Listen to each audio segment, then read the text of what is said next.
നിയമസഭാ തെരഞ്ഞെടുപ്പിൽ BJPയുടെ ആദ്യഘട്ട സ്ഥാനാർത്ഥി പട്ടികയ്ക്ക് ദേശീയ നേതൃത്വം അംഗീകാരം നൽകിയിരിക്കുന്നു. ശോഭാ സുരേന്ദ്രൻ, കെ സുരേന്ദ്രൻ, പത്മജ വേണുഗോപാൽ, ആർ ശ്രീലേഖയടക്കം 40 പേരുടെ സ്ഥാനാർത്ഥിത്വത്തിൽ ധാരണയായിട്ടുണ്ട്.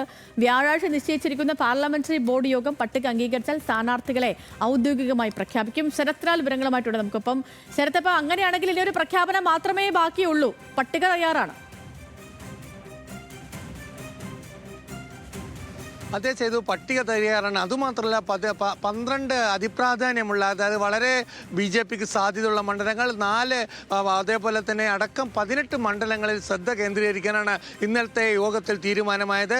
ഇന്നലത്തെ യോഗത്തിൽ പങ്കെടുത്തത് രാജീവ് ചന്ദ്രശേഖരൻ, മുൻ പ്രസിഡന്റുമാരായ കെ സുരേന്ദ്രൻ, കെ കൃഷ്ണദാസ്, കുമ്മനം രാജശേഖരൻ എന്നിവരൊക്കെ യോഗത്തിൽ പങ്കെടുത്തു. അവരുടെ തീരുമാനത്തിൽ 18 മണ്ഡലങ്ങളിൽ 12 അതിപ്രാധാന്യമുള്ളതും 18 മണ്ഡലങ്ങളിൽ കേന്ദ്രീകരിക്കുക, 18 മണ്ഡലം കേന്ദ്രീകരിച്ച 12 മത്സര രംഗത്തുണ്ടാകുക, വിജയിക്കുക എന്നുള്ളതാണ്.